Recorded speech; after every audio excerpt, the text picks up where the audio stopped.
Et tous mon écran, je suppose. Donc,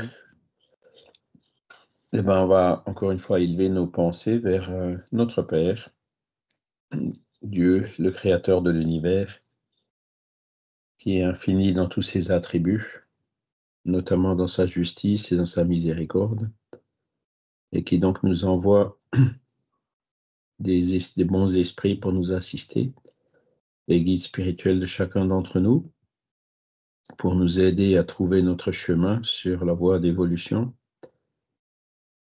sur l'harmonie avec les lois de la nature. Et c'est dans ce but que nous sommes réunis aujourd'hui pour étudier cette belle philosophie qui nous a été léguée il y a maintenant plus d'un siècle et demi. À voir aujourd'hui plus particulièrement la communicabilité, comment ça se fait que les esprits peuvent communiquer avec nous dans certains cas, communiquer avec nous pour différentes intentions, comme nous le verrons. Et nous espérons que ces enseignements nous soient utiles, justement pour ce travail de devenir chaque jour un peu meilleur que la veille, et de préparer pour demain un avenir meilleur, tant sur notre plan personnel que pour nos sociétés. Et que ces messages puissent également être utiles pour les esprits qui pourraient se trouver parmi nous aujourd'hui. Voilà, donc on y est, l'enregistrement est lancé. Vous avez le programme devant les yeux. On a vu le module 3 déjà, existence et survie de l'esprit. Donc, parmi les preuves qu'on avait d'ailleurs vues de l'existence de l'esprit, c'est justement que les esprits arrivent à se communiquer après la mort. Donc, l'esprit survit après ce qu'on appelle la mort. Donc, la mort en tant que telle n'existe pas. C'est ce qu'on n'arrête pas de répéter. C'est juste le corps physique qu'on laisse quand on n'en a plus besoin. Et par contre, l'esprit, lui, il est immortel. Alors, ça me rappelle, je me souviens quand j'étais petit, il y avait une petite série télévisée qui parlait justement d'une personne qui était immortelle, qui tombait jamais malade, etc. Et c'était assez intéressant parce que c'est challenging, c'est un challenge au niveau des pensées et tout. Et en fait, des fois, quand je vois les choses comme ça avec du recul, je me dis, bah tiens, c'était peut-être pour préparer mon esprit à d'autres idées qui allaient venir par la suite. Puisque dans la série, évidemment, c'était une personne immortelle incarnée, évidemment. Et aujourd'hui, ben, avec la philosophie spirit, on redécouvre, je ne sais pas trop comment le dire, on a la confirmation, voilà, pour mieux dire, que c'est l'esprit en fait qui est immortel. L'immortalité ne se fait pas ici sur la planète, mais elle se fait dans le monde spirituel surtout, sachant que sur la planète, on a cette période d'incarnation qui dure un certain temps, plus ou moins long pour selon les individus, et qui sert essentiellement, le but principal de l'incarnation, c'est notre évolution, comme on l'avait vu. La progression des esprits, c'est ce qu'on avait vu il y a 15 jours, pardon. Alors, aujourd'hui, on va voir la communicabilité des esprits, l'influence des esprits sur nos pensées et nos actes, et médiumnité et médium, c'est le titre.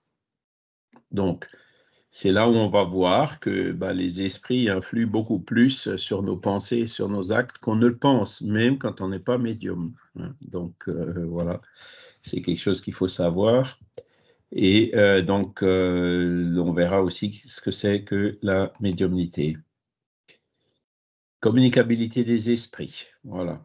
L'objectif, donc, c'est d'identifier cette influence des esprits sur nos pensées et nos actes, sur les événements de la vie aussi, indiquer la manière de neutraliser l'influence exercée par les mauvais esprits. Donc, si les esprits influent sur nous, de préférence, on va essayer de faire de sorte que ce soit les bons esprits qui influencent et pas les mauvais. Donc, qu'est-ce qu'il faut faire dans ce sens? Après, on va voir ce que c'est que la médiumnité, on va voir ce que c'est qu'un médium, on va voir aussi ce qu'est le but de la médiumnité. Voilà. Donc, vous voyez, ce cours, il parle un peu de médiumnité, mais pas beaucoup, puisque, surtout maintenant, comme on a lancé au sein du mouvement spirit francophone Le cours de la médiumnité aussi, qu'on a, je vous le rappelle, donc les jeudis soirs à 19h45 ou 19h30, 19h45. Eh bien,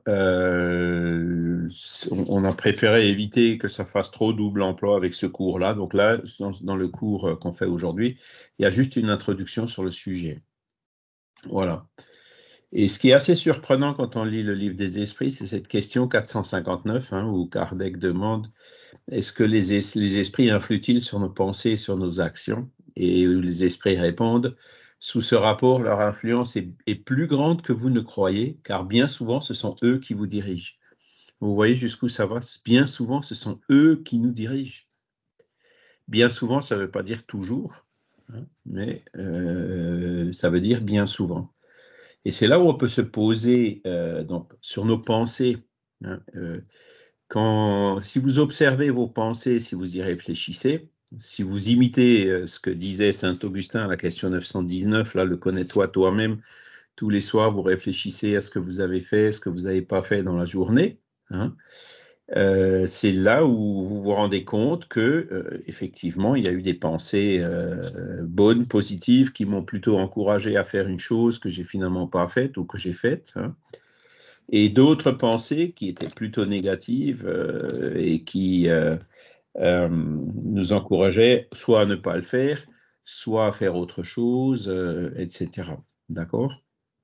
Donc, on voit que, et puis aussi, bon, ce que prouve aujourd'hui la psychologie, c'est que, alors je ne me souviens plus du nombre de pensées qu'on a à la minute, mais c'est impressionnant. Je ne veux pas dire une pensée à la seconde, mais enfin bon, c'est l'ordre de grandeur quand même. Donc ça fait, bon, si on prend, il y a la période de sommeil évidemment, mais à 36 400 secondes par jour, donc vous imaginez le nombre de pensées qui traversent notre esprit. Et effectivement, pour faire le tri dans toutes ces pensées, c'est pas toujours simple. Quelles sont les pensées qui viennent de nous et quels sont ceux qui nous sont suggérés par les esprits? Michel? Oui, alors du coup, est-ce que ça diminue notre responsabilité si, les esprits influent aussi sur nos actions? Alors, j'aurais tendance à dire, euh, ça dépend pas tellement des esprits, ça dépend quand même, in fine, plus de nous. Parce que sur ces milliers de pensées qui nous traversent l'esprit tous les jours, est-ce qu'on les exécute toutes? On fait un tri. Il y en a qu'on prend et qu'on met en pratique, il y en a d'autres qu'on ne prend pas et qu'on ne met pas en pratique. Qui c'est qui fait ce choix et ce tri entre les pensées? C'est nous. D'accord? Maintenant, c'est sûr, si une personne est particulièrement visée et est bombardée de mauvaises pensées, ou par exemple quand on arrive dans un degré d'obsession, c'est où là il y a un esprit en particulier qui est à la source de la plupart des pensées qu'on peut avoir dans une journée. La situation est un petit peu différente. Mais néanmoins, notre responsabilité n'est jamais nulle, parce qu'on le sait que même quand il y a un esprit obsesseur, on est toujours libre de l'écouter ou de ne pas l'écouter. D'accord? Notre libre arbitre ne disparaît jamais. D'accord? Bon, après, voilà, c'est sûr que dans certains cas, quand on a vraiment été particulièrement harcelé ou quand on a vécu dans des milieux difficiles, etc., on a des circonstances atténuantes, mais notre responsabilité reste. Stéphane? Tous. Oui, d'autant plus que c'est notre élévation vibratoire qui fait que certaines influences d'esprit vont nous accrocher, entre guillemets, dans nos actions ou nos paroles ou autres. Donc, on a toujours cette conscience d'avancer dans notre progression spirituelle. Et certaines pensées, certaines influences ne nous accrocheront plus en quelque sorte. C'est vrai. Après, effectivement, si, comment dire, on se laisse aller, ou si on aime bien aller au bar, là où les gens boivent ou fument, ou si dans nos attitudes, forcément, par la loi d'affinité, on fera de sorte, justement, c'est le point d'après, quoi, on sera plus soumis à de mauvaises pensées qu'autre chose. Hein. On peut effectivement s'affranchir de ces mauvaises pensées. Alors attendez, j'ai une petite image, je vais essayer de vous la retrouver. Oui, parce que là, il dit quand même, ce sont eux qui vous dirigent. C'est fort comme terme Ouais. quand même. Alors, dans quel cas est-ce que ce sont les esprits qui nous dirigent? En Ben, cas il y a beaucoup de d'obsession. personnes qui réfléchissent pas, qui cherchent pas à faire le discernement, qui font pas d'efforts pour exercer leur volonté ou qui n'ont pas beaucoup de volonté. Hein. Et effectivement, ces personnes-là, cette phrase s'applique tout à fait, en particulier. Hein. C'est-à-dire la personne qui, bah tiens, j'ai une idée, je vais faire ça, elle le fait, etc. Effectivement, au bout d'un certain temps, même dans le cas d'obsession, de fascination, hein, l'esprit dirige la personne. Tu vois? En fait, c'est quand on se laisse faire. D'accord? D'accord. Quand on se laisse faire. Quand on se laisse faire sur les mauvaises pensées. Alors, j'ai une petite image que je vais vous montrer. Vous la connaissez peut-être. Hein? Voilà. Je ne sais pas si vous la voyez. C'est une image qui sort de Tintin au Tibet. Hein, ça vous dit quelque chose? Ah, bon, c'est sûr que ça ne me rajeunit pas, mais Tintin au Tibet, où quand Tintin et le capitaine Haddock sont en détresse quelque part dans les glaciers, là, dans les sommets, ils font un petit message qu'ils donnent au chien pour que le chien il aille chercher du secours dans le monastère qui est un peu plus bas, quoi. Et donc le chien il descend avec ce message dans sa bouche, comme vous pouvez le voir, et sur le chemin il rencontre un gros os. Et qu'est-ce qui se passe? Ben vous voyez, il y a un petit chien bleu hein, qui lui dit: oh là, Milou, ton devoir, le message. Et il y a un petit chien rouge. Bah, le message, il attendra, mais un os pareil, ça ne se rencontre pas tous les jours. Donc, c'est tout à fait l'illustration, en fait, de ce qui se passe pratiquement avec nous, quoi. Hein. Hein, il y a toujours, alors toujours, c'est pareil, hein, comme le disait Stéphane, ça dépend de notre niveau vibratoire. On a toujours un guide spirituel qui est le petit chien bleu, hein, qui sera là pour nous rappeler notre devoir et puis nous suggérer la bonne voie. Et après, à côté de ça, on aura plus ou moins de chiens rouges qui nous pousseront au contraire à l'erreur, quoi. Bon, pour la suite de l'histoire, on ne sait pas trop. Le chien, il a effectivement laissé tomber le message et rongé l'os, mais je crois que c'est le vent qui a emmené le message jusque dans le monastère, hein, qui était un peu plus bas, et ils sont quand même montés les secourir. Hein. Voilà. Si je me rappelle bien de l'histoire, hein, parce que ça commence à dater. Donc, tu vois, Michel, c'est ce qu'on vient de dire. Hein, les esprits sont tout le temps là. Hein, à influencer sur nos pensées et nos actes. Et après, ça dépend de nous si on écoute le bleu ou le rouge. Ça, c'est notre libre arbitre, notre volonté. Hein, voilà. C'est sûr qu'à force d'écouter le rouge, eh ben, on s'éloigne du bleu. Hein, et donc, le rouge, il aura plus d'influence sur nous. Et si au contraire, on écoute plutôt le bleu, pardon, eh ben, c'est le rouge qui va dire: oh, celui-là, c'est pas la peine, je vais laisser tomber, il va aller ailleurs. Donc là, je vous ai déjà donné donc une piste pour la prochaine question, qui est comment est-ce qu'on peut faire le distinguo entre les deux. Stéphane? Je dirais que ça fait entre guillemets partie du jeu, du travail évolutif, parce Oui, que l'objectif pour nous, c'est de devenir autonome dans la compréhension de ce qui est profitable à tous et ce qui est regrettable dans nos actes ou nos pensées. Donc, le fait qu'il y ait cette influence-là, c'est aussi un apprentissage au niveau où nous, on peut se trouver dans notre chemin évolutif. exactement. C'est comme ça qu'on évolue, quoi. Les tentatives, les erreurs. On a écouté le chien rouge. Notre maître, il a subi des préjudices. On sent notre responsabilité derrière. Voilà, en fait, comment on évolue, quoi. Et des fois, on a écouté le petit chien bleu, on a fait telle chose, et quand on y réfléchit avec du recul, si j'avais pas fait ça, ça aurait été une situation assez catastrophique. Donc, merci petit chien bleu de m'avoir inspiré ça à ce moment-là. Oui.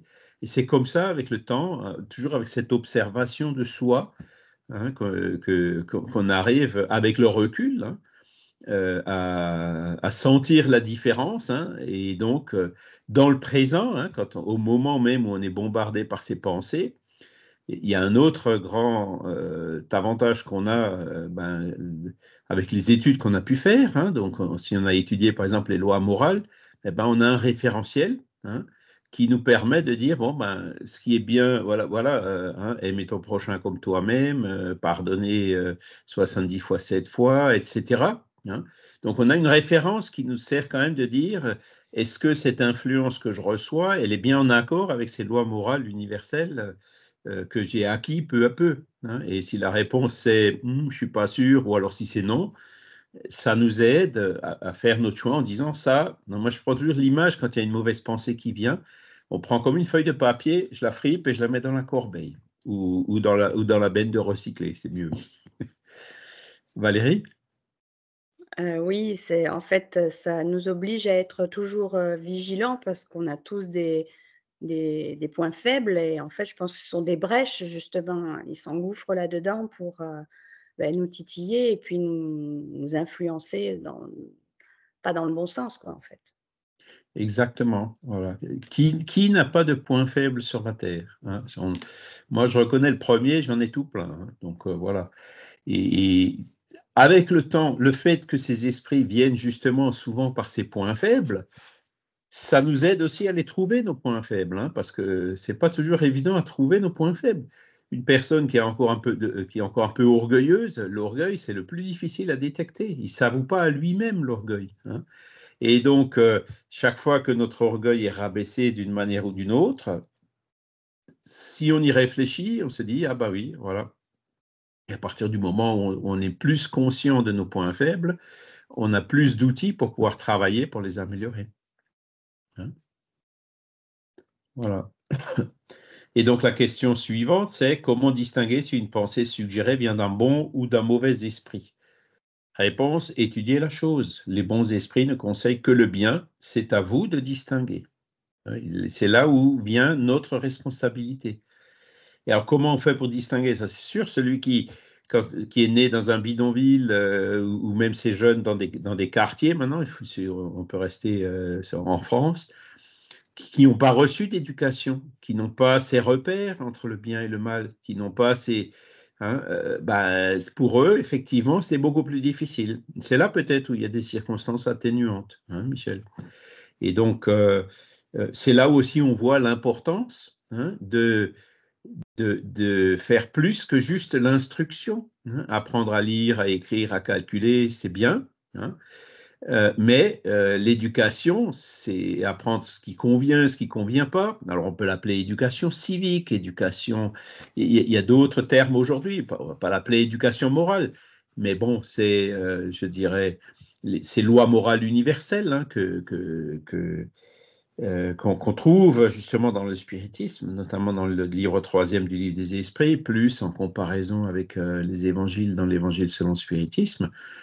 Bon, là, on a des humbles, pacifiques, non-violence, prendre soin des parents, éduquer des enfants, toutes ces valeurs-là, hein, quand on les a, c'est sûr que le distinguo, il est plus facile à faire, hein.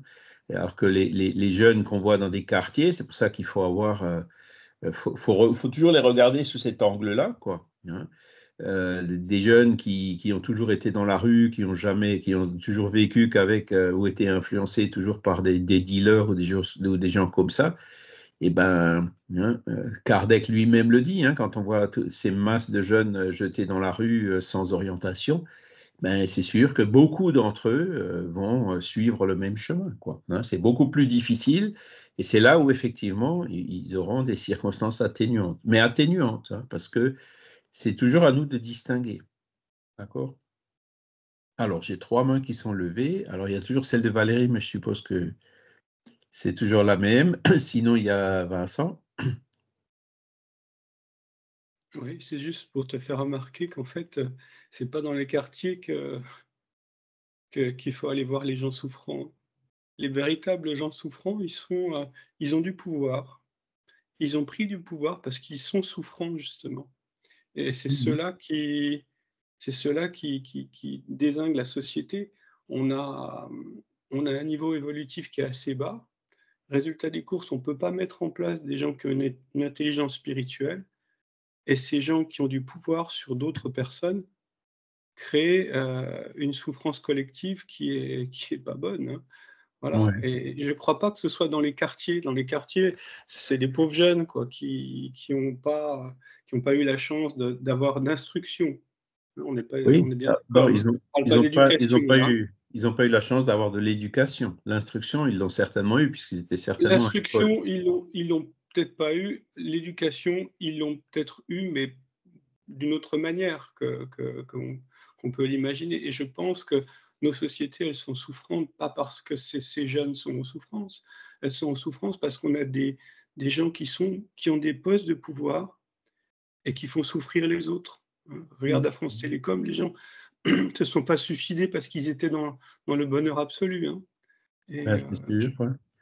voilà. Ouais, ça, je l'ai connu aussi dans l'entreprise où je travaillais, hein.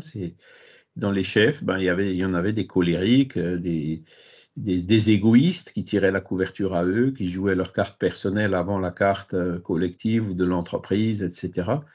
Mais pas que, c'est-à-dire, ou même dans le monde politique, hein, le monde politique. Mon père l'a un peu, enfin, il a jamais fait de politique, mais il était quand même adjoint au maire dans la ville où on habitait. Et donc, le maire, entre autres, il était sénateur, quoi. Mais ensuite, bon, ben, en parlant avec ces gens-là que j'ai pu fréquenter un petit peu avec mon père, c'est sûr que dans le tas, il y en a beaucoup qui, c'est le panier de crabe, quoi. On hésite à y mettre la main. Mais pas tous, pas que. Il y en a quand même quelques-uns qui sont, et puis après, ben, ça dépend de nous, euh, parce qu'on est quand même dans un pays où on peut voter, hein. Il y a des élections qui s'approchent là. Et c'est sûr que quand on vote, ben c'est là où il faut réfléchir. C'est maintenant, il faut qu'on Mais réfléchisse. Est-ce qu'on il va faut arrêter voter de. pour un qui est plutôt rouge ou un qui est Ok, plutôt bleu?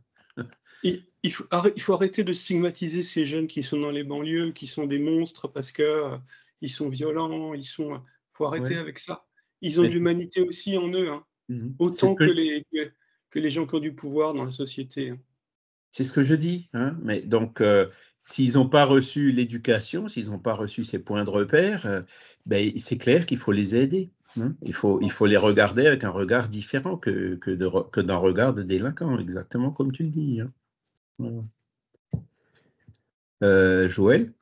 Oui, bonjour.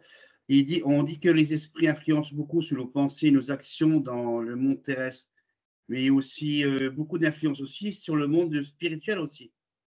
Oui, c'est vrai, c'est vrai. Mais je dirais même, alors dans le monde spirituel, c'est un peu différent.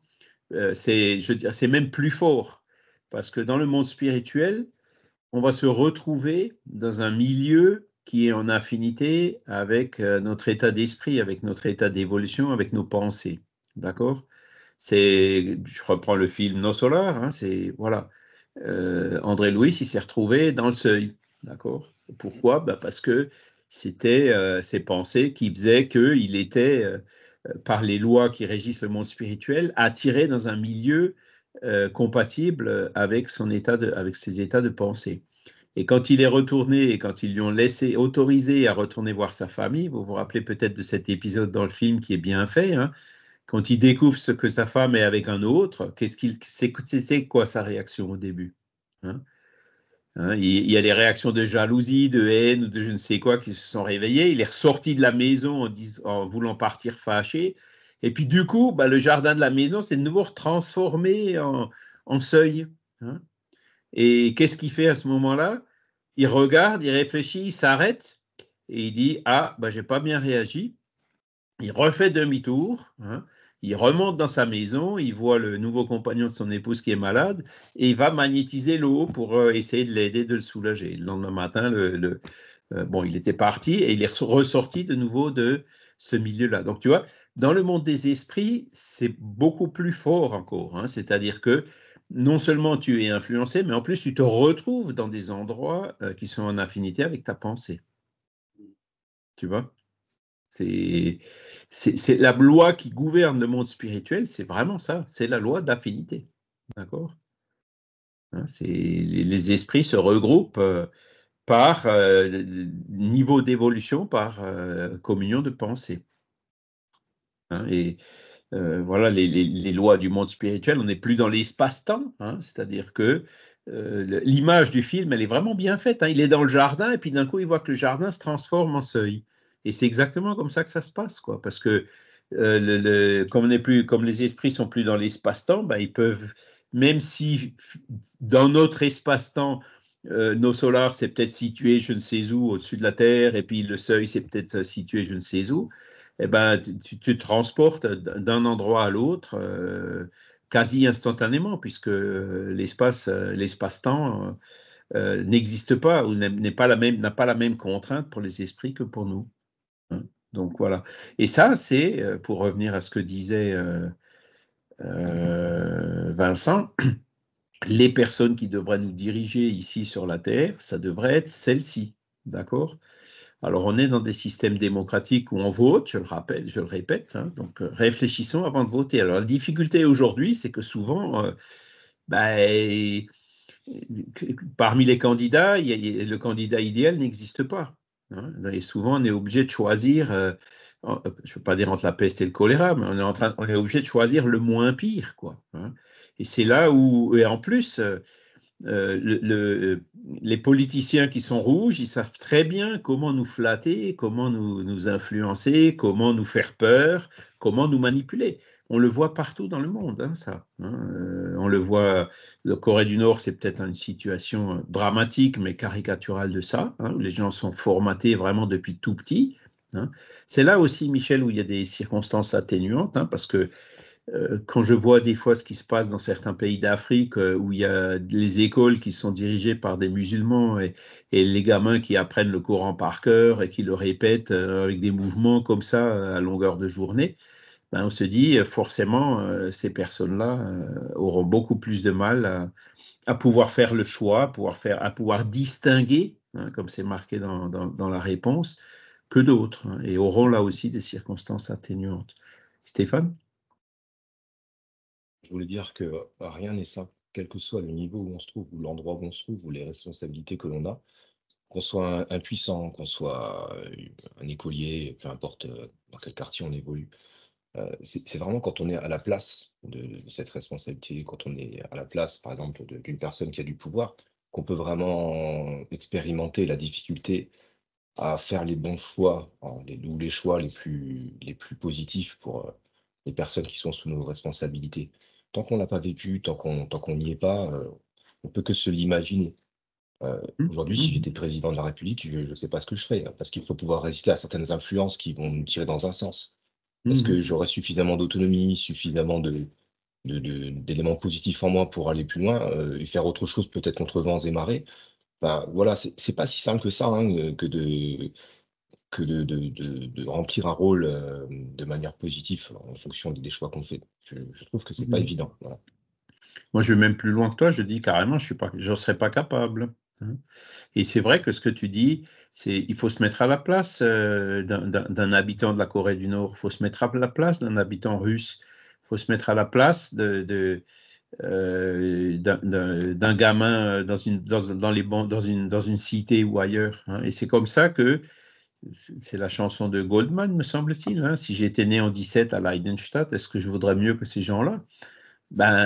En se posant vraiment cette question-là, on se dit, voilà, c'était peut-être nous, on y était peut-être. On a peut-être fait ce genre d'erreur dans le passé. Et c'est pour ça que, pourquoi je suis là, moi j'ai compris 2 ou 3 bricoles là sur la philosophie spirit, et puis j'essaie de vous les transmettre en disant, attendez, regardez, voilà des bases solides, voilà des choses qui sont universellement reconnues. Chaque fois que vous avez une sollicitation, une pensée, comparez-la par rapport à cette référence, réfléchissez, et puis faites votre choix. Celui-là, en fait, ces cours, c'est fait justement pour vous aider et pour m'aider moi aussi à distinguer, quoi, et à faire de sorte que j'écoute plutôt les esprits bleus que les esprits rouges, le petit chien bleu que le chien rouge. C'est ça le but du spiritisme, il n'y a rien d'autre. C'est qu'on puisse travailler à devenir meilleur. Maintenant, pour de là à rentrer dans le panier de crabe et à se candidater à un poste politique, Ben, c'est sûr, qui c'est qui veut mettre la main dans le panier de crabe, hein? C'est là où on arrive à la question 932 du livre des esprits, hein, en disant pourquoi est-ce que c'est les mauvais qui nous dirigent? Ben, réponse, c'est par l'omission des bons. Le jour où les bons le voudront, ils remplaceront facilement les mauvais, hein. Je crois pas, Charles. Et on n'en est pas encore tout à fait là, Vincent. Je crois que tu te trompes. Parce que moi, j'ai été face à des équipes, c'est-à-dire gérer du personnel, hein. Et il y a Oui, des gens qui ne comprennent pas qu'on les matraque pas. Ils ont été habitués depuis l'enfance à être matraqués, à à être dirigés par des brutes, et quand on les laisse, quand on leur donne de l'autonomie, ils sont perdus.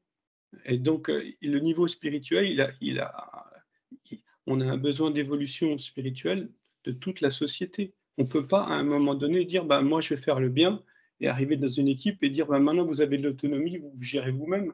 Ça n'ira pas du tout. Les gens vont être agressifs vis-à-vis de toi et ne supporteront pas d'avoir de la liberté parce qu'ils n'ont pas habitué à ça. mais ça, je l'ai connu, hein, Vincent. Dans ma vie professionnelle, il y a des moments, il y avait 70 personnes sous mes ordres, tu vois, qui dépendaient de moi. Et j'étais toujours dans ce sens à vouloir leur donner de l'autonomie. Alors après, évidemment, je me suis bien rendu compte qu'il y en a qui le prenaient bien, il y en a qui utilisaient l'autonomie effectivement pour être plus productifs, hein, et qui s'éclataient. Il y en a d'autres qui utilisaient leur autonomie plutôt dans le mauvais sens. Donc c'est là où il faut toujours avoir un regard, hein, pour maintenir quand même le cap et puis rappeler à l'ordre quand c'est nécessaire. Et il y en a effectivement qui sont pas encore prêts à cette autonomie. Et là, ben, il faut comment dire, les encadrer un peu plus en leur disant ben, maintenant tu fais ça, après tu fais ça, les mettre un peu mieux sur la voie. Tu vois. Et ça fait partie de. Parce que celui qui n'est pas prêt à l'autonomie, il faut le préparer à l'avoir avec le temps. Il ne l'aura pas tout de suite. Parce que l'autonomie, ça fait partie de l'évolution, hein, d'utiliser notre libre arbitre à bon escient. Tu vois. Donc, hein, quand on se retrouve dans ce genre de situation à encadrer des personnes, effectivement, moi, c'est toujours ce que j'ai essayé de faire, hein. Alors, je ne veux pas me glorifier, mais quand j'écoute les collaborateurs, est-ce que ça vous a plu de travailler avec moi, de choses comme ça? Bah, il y en a quand même pas mal qui disent effectivement, ou quand ils ont changé de chef, ils disent je regrette le temps où j'étais avec toi, etc. Il y en a eu 2, 3 feedbacks de ce genre-là.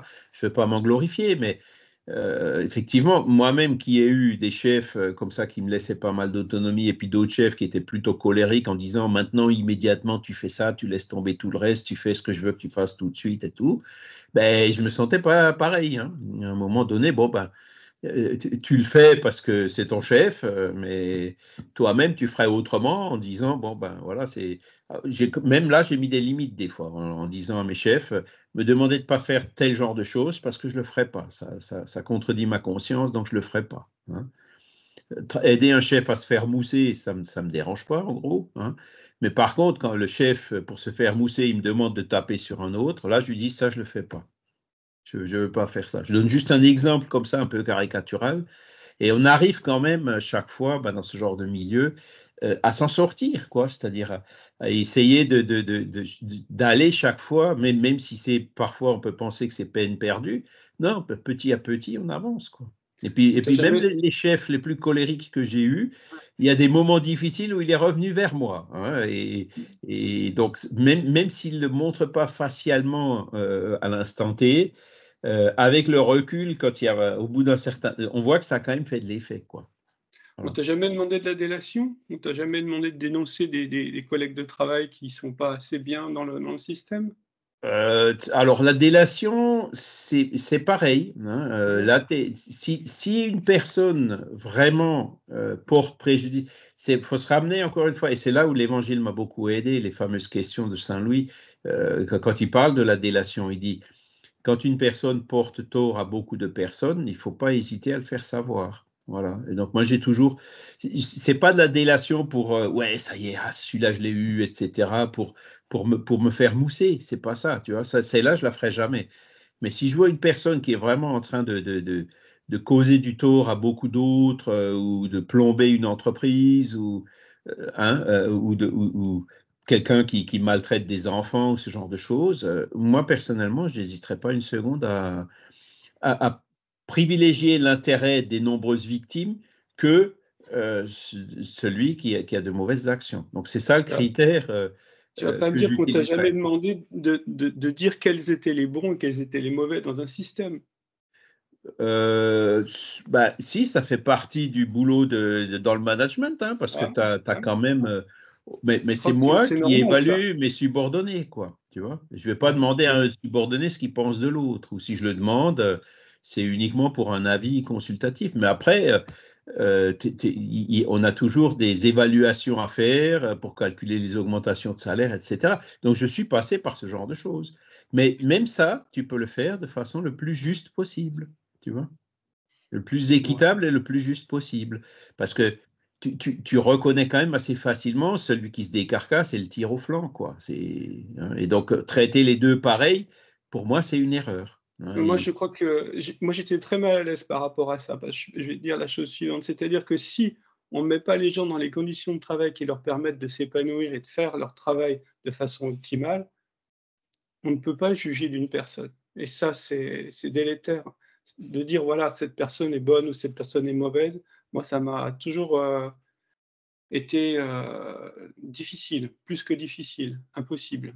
Mais quand tu fais partie de l'encadrement, ben tu es conscient des moyens que tu donnes aux gens pour faire leur boulot.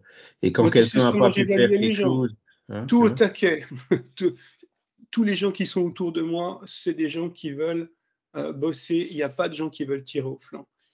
Ils sont tous en plus ou moins en difficulté, mais ils seront tous évalués en ayant, parce que c'est ma responsabilité de donner les conditions de travail qui permettent aux gens de s'épanouir et de travailler. Et moi, j'ai toujours eu le problème inverse. Les gens, ils travaillaient trop, j'étais obligé de les ralentir. On m'a toujours dit, mais ça va pas. Tu n'es pas là pour mais, ralentir les gens. mais après, souvent, tu te retrouves avec des gens qui, malgré qu'elles aient de bonnes conditions pour travailler, ne travaillent pas. Des tirs au flanc, des vrais, hein, J'en ai pas il connu, y en aura excuse-moi. toujours. Et J'en les ai pas traiter connu. pareil que l'autre, tu rends service ni aux autres, ni au tir au flanc lui-même, hein. Le tir au flanc, il faut lui faire comprendre, quoi. Hein, tu vois, lui aussi, il doit évoluer. Alors que si tu le récompenses, entre guillemets, au même titre que celui qui bosse, on retombe. Je me souviens quand on était jeune, il y a des membres de la famille qui étaient partis en Allemagne de l'Est, quoi, qui s'étaient retrouvés sous le système communiste. Et ils nous disaient que voilà, quand il y avait une fuite, il fallait appeler un plombier. Ils attendaient 1 an avant qu'il y ait un plombier qui vienne. Et il nous disait, parce que, bon, tous les plombiers sont traités pareil. Le tir au flanc ou celui qui bosse, il est traité pareil. Résultat immédiat, ben, celui qui bossait, il disait, ben, si je ne suis pas mieux payé que le tir au flanc, je ne vais pas aller me décarcasser plus que la normale. Bah, Ça, c'est c'est sûr qu'on à vouloir doit, forcer, si tu veux, on doit diriger les l'égalité gens. entre... Il y ça a deux marche pas. façons de diriger les gens, Charles. Soit à coup de pied au cul, comme le système militaire, on les fait avancer plus vite, en leur donnant des coups de pied aux fesses, en leur disant t'es un bon, t'es pas un bon, ou on les tire en avant. C'est-à-dire qu'on leur dit on est tous là pour un but commun, pour travailler ensemble. Mhm. Et là, ils le comprennent aussi, hein. Et je peux te dire que Ouais. tu n'as plus à surveiller les gens. Tu as surveillé les gens parce qu'ils bossent trop. Moi, je te dis, j'ai connu des gens qui, même quand tu leur dis, quand tu essaies de leur faire comprendre, ils continuent à tirer au flanc. J'en ai eu, hein. Je citerai Ouais, évidemment parce que pas de nom, mais et c'est des ceux-là, gens qui tu ont peux été pas cassés. les. C'est des gens qui ont été cassés dans le système, mais quand tu as suffisamment de gens qui tirent en avant, bah, les autres sont obligés de suivre, ils n'ont pas le choix. Mhm. Ouais, ouais. Ou alors ils s'en vont, quoi. Stéphane? Il n'en reste pas moins que le libre arbitre est toujours là. Je veux dire, on n'est pas dans des systèmes parfaits, loin de là, hein, très très loin de là. Donc, qu'il y ait des carottes et des bâtons, bah, malheureusement, pour certains d'entre nous, bah, c'est ça, c'est comme ça existe. Et c'est parfois nécessaire pour avancer. Et c'est regrettable, hein, mais c'est sûr que dans l'idéal, un objectif bien compris, un objectif collectif d'avancement bien compris, c'est ce qui devrait faire avancer, mais ça marche pas comme ça pour moi, Ça hein. marche pas C'est toujours, ouais. c'est Il y en a qui c'est malheureux, avanceront hein. plus vite, les autres moins vite, hein. Ça fait partie de notre planète, hein, où le niveau d'évolution est différent les uns des autres. Et c'est d'ailleurs la raison pour laquelle tous ces systèmes qui cherchent à niveler de façon forcée les choses ne fonctionnent pas, hein, parce que c'est contre nature, hein. Voilà. Mais cela dit, je veux dire, c'est pas pour ça qu'il faut pas essayer. Je veux dire, Oui, bien sûr. il faut le faire. C'est toujours la première attention. Il faut toujours vouloir chercher le meilleur de chacun d'entre nous, tirer les gens à C'est notre ça. niveau comme on peut, en essayant d'être positif et de montrer l'intérêt collectif et commun dans la discussion. S'il y a un problème, aller voir la personne d'abord. Théoriquement, c'est ce qu'il y a de mieux à faire, plutôt que de faire les choses, on découvre, tiens, on s'est pris une flèche dans le dos. Bon, voilà, mais voilà, ça c'est sûr, entre l'idéal et la réalité de ce qui s'applique, il y a souvent un énorme delta, quoi. Cela dit, moi, si je vois quelqu'un qui maltraite des enfants, par exemple, ben, j'hésiterai pas une seconde à les dénoncer, hein, c'est clair. Même sans lui Ça, c'est parler. autre chose. Ouais, ça c'est tellement grave que Donc, oui, voilà, ou qui maltraite des animaux, qui pollue des rivières, ou qui, j'en sais rien. Hein, il y a plein de choses comme ça qui portent des préjudices à la collectivité et il ne faut pas laisser faire.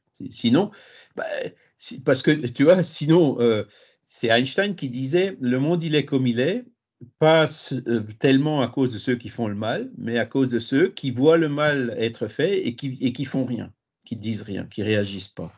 Et donc, c'est la question 932 du livre des esprits, et c'est pareil. Hein, c'est pourquoi est-ce qu'aujourd'hui le monde est dirigé plutôt par des mauvais? Ben, c'est par l'omission des bons. Donc, il ne faut pas rester dans l'omission. Alors, il faut le faire évidemment avec mesure, avec charité. Il faut bien peser le pour et le contre de chaque chose. Si une personne ne porte préjudice qu'à elle-même, ça ne sert à rien de le crier sur les toits.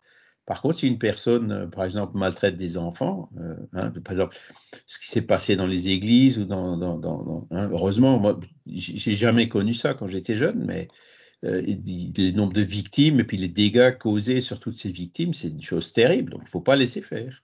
Il faut qu'on réagisse. Et on peut réagir après. Comme je dis, voter, on va bientôt voter. Votons de façon responsable. Hein. Réfléchissons. Regardons, comme il dit là, distinguons. Ne conseille que le bien. Est-ce que le programme, est-ce qu'il va vers le bien ou pas? Et c'est sur ces critères-là qu'il faudrait qu'on vote. Alors, malheureusement, bon, comme je disais tout à l'heure, c'est souvent, il faut choisir le moins pire, hein, entre la peste et le choléra. Mais voilà, nous, on a un rôle à jouer, clairement. Hein. Donc, voilà. Alors, évidemment, dans les dictatures, c'est différent, mais nous, en plus, on a une chance d'être dans une démocratie, mais qui peut très vite se transformer en dictature si on ne fait pas attention. Hein. Si vous voyez, certains pays, genre, je ne sais pas, Pologne ou Hongrie, qui ont quand même viré dans des régimes où ils ont commencé à museler la presse, museler la justice, museler ci, museler ça. Ça va vite, hein, ça va vite. Par quel moyen peut-on neutraliser l'influence des mauvais esprits, 469, en faisant le bien et en mettant toute votre confiance en Dieu? Donc, par quel moyen peut-on neutraliser l'influence des mauvais? En faisant le bien. Et c'est quoi faire le bien? C'est pareil, on revient à ces lois naturelles, hein, ces lois morales universelles qui ont été illustrées et expliquées par beaucoup de missionnaires. Hein, donc, aimer son prochain comme soi-même, la charité, le BIP, la bienveillance, l'humilité, etc. C'est ça, faire le bien. D'accord? Et en met... Pardon? Être indulgent aussi.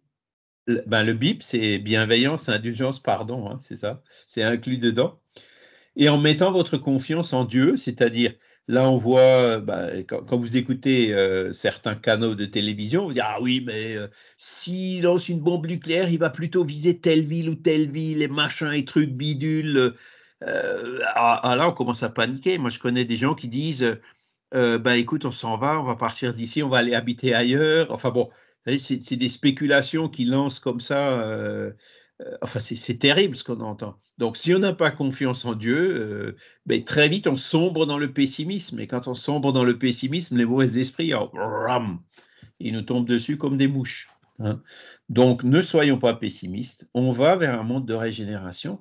Il ne sera peut-être pas tout à fait comme on le pense, hein, en se disant, le monde de régénération, ce sera cool, on sera tous tranquilles, on pourra se bronzer sur les plages, etc. Non, ce ne sera peut-être pas tout à fait ça. Hein, ce sera peut-être matériellement un peu plus difficile, mais au moins, hein, en regardant les gens autour de vous, il y aura de la solidarité, il y aura du BIP, hein, de l'indulgence, du pardon. Et donc, si on garde la confiance en Dieu, on sait que c'est vers ça que malgré les apparences, on va. Donc, on ne va pas tomber dans le pessimisme, on va rester dans l'optimisme, hein, parce que si on tombe dans le pessimisme, on tombe dans le cercle vicieux de cette influence des mauvais esprits. Donc, plus ils nous rabaissent, plus on se laisse rabaisser, plus il y en a qui viennent pour nous rabaisser. Alors que si on a la confiance en Dieu, on est dans un cercle vertueux, hein. On se rapproche au contraire des bons esprits qui vont nous faire voir plus clair, qui vont mieux nous expliquer les choses. D'accord? Alors, il faut qu'on parle aussi un petit peu. Donc ça, c'est là, on a parlé indépendamment de la médiumnité, on est bien d'accord, hein. On subit tous l'influence des esprits, qu'on soit médium ou pas, hein. Et c'est ce qui est dit ici. Toute personne qui ressent à un degré quelconque l'influence des médiums est par cela même médium. D'accord? Alors, comment est-ce qu'on ressent à un degré quelconque l'influence des esprits? Eh bien, il y a la voix de notre conscience, il y a l'intuition, il y a l'inspiration. Ça, tout le monde en a, plus ou moins, mais tout le monde en a. Donc, ça veut dire, oui, effectivement, tout le monde est médium. Tout le monde ressent l'influence des esprits sur ses pensées, sur ses actes, hein. Donc, on est tous, par là même, médium, hein. Donc, c'est une faculté donc, qui est inhérente à l'homme et qui n'est point un privilège exclusif. Et donc, aussi en est-il peu chez lesquels on en trouve quelques rudiments. On peut donc dire que tout le monde, à peu de choses près, est médium. Voilà. Alors après, notre conscience, est-ce que ça vous arrive d'écouter votre conscience? Est-ce que ça vous arrive d'avoir bonne conscience ou mauvaise conscience? Ça arrive à tout le monde, hein, on est bien d'accord. J'aurais pas dû faire ça, hein. Ça vous arrive jamais? À l'intérieur de vous-même, hein? Ou alors, oh là, que je me sens bien, là, j'ai vraiment bien fait de faire ça, hein. Tout le monde ressent ça quelque part, hein, la voix de la conscience. Par contre, il y a des personnes qui sont inconscientes, c'est le mot, hein, c'est-à-dire des personnes qui n'écoutent pas du tout leur conscience, hein. C'est-à-dire quand ils ressentent j'aurais pas dû faire ça, je m'en fous, je le fais quand même, hein. Des personnes qui utilisent leur volonté par-dessus et qui finissent par plus écouter du tout cette petite voix qui essaye de les guider vers le bien, hein. Donc, alors, je dirais moi-même, là, il dit à peu de choses près, tout le monde est médium. Je ne dis pas que c'est la personne qui, sa conscience ne lui parle pas, mais c'est que la personne n'écoute pas sa conscience, hein. C'est souvent ce qui nous arrive.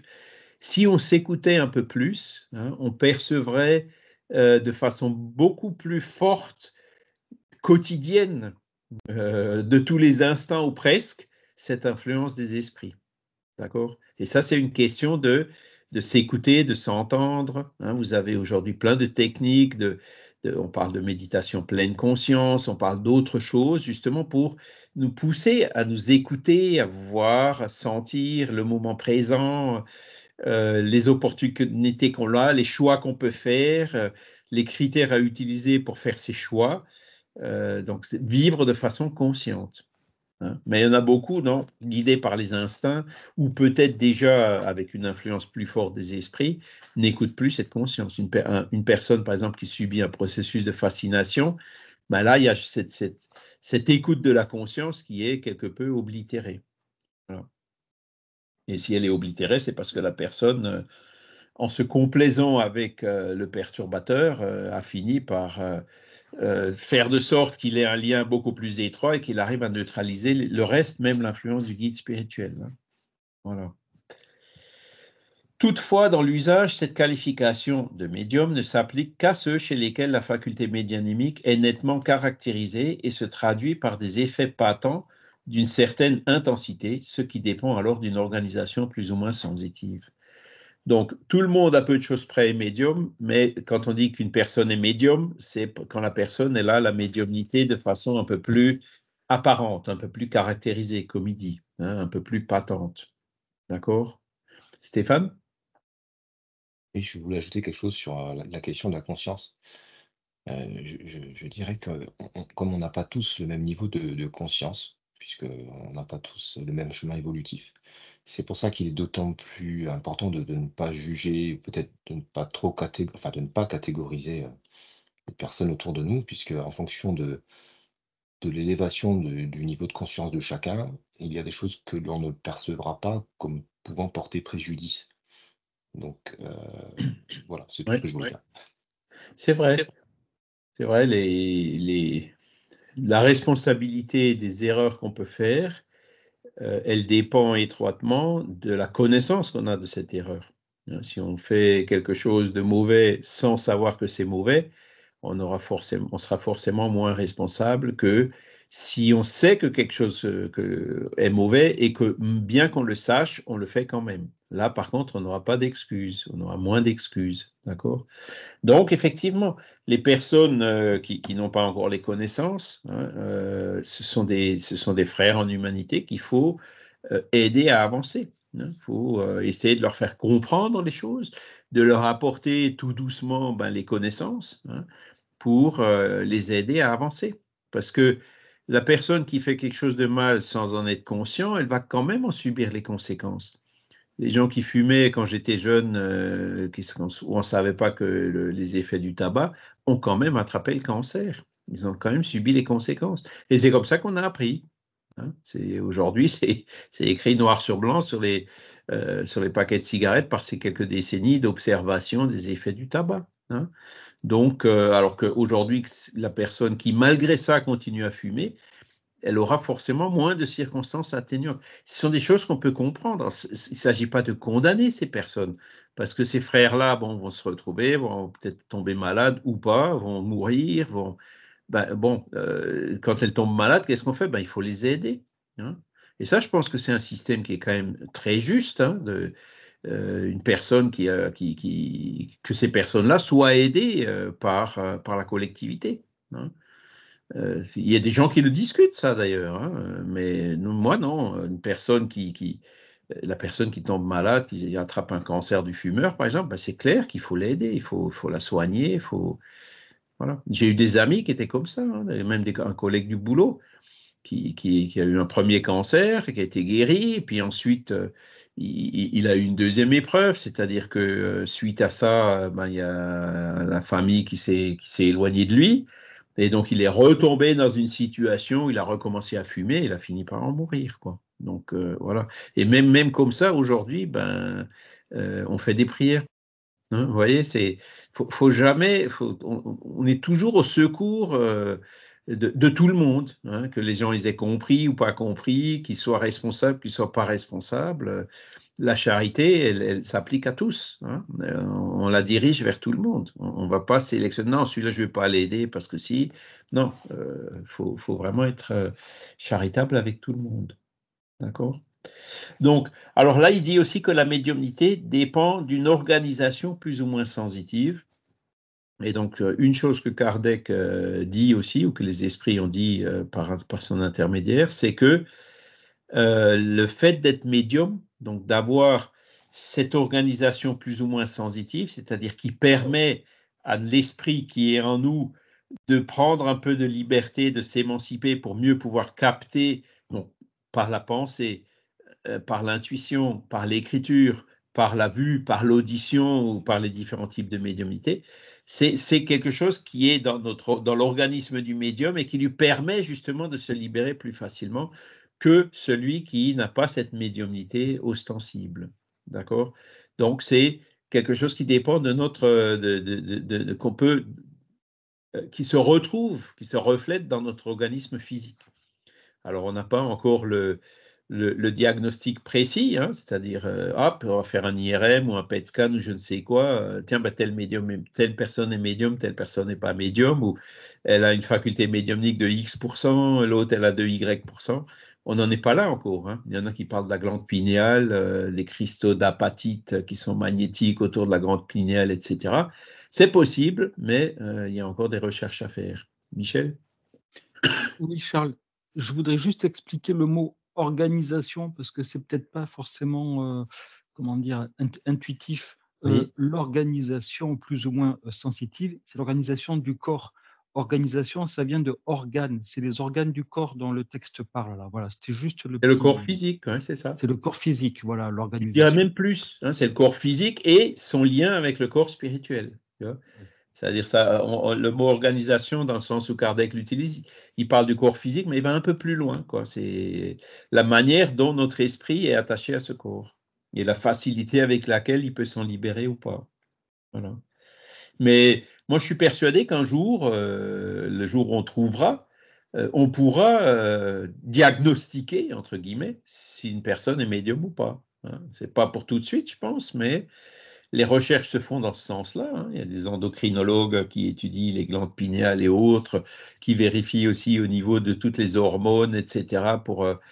Et il y a déjà plusieurs études qui ont été faites. Hein. Il y a notamment il y a le docteur Sergio Filipe de Oliveira, mais vous trouverez aussi dans les congrès médecine et spiritualité un autre endocrinologue qui a parlé du sujet et qui a montré que la théorie du Sergio Filipe de Oliveira, c'est pas si simple que ça. C'est-à-dire qu'au niveau de la production des hormones et tout ça, on ne s'y retrouve pas tout à fait dans ce qu'il dit, quoi. Donc, il faut continuer les recherches et puis on finira par savoir.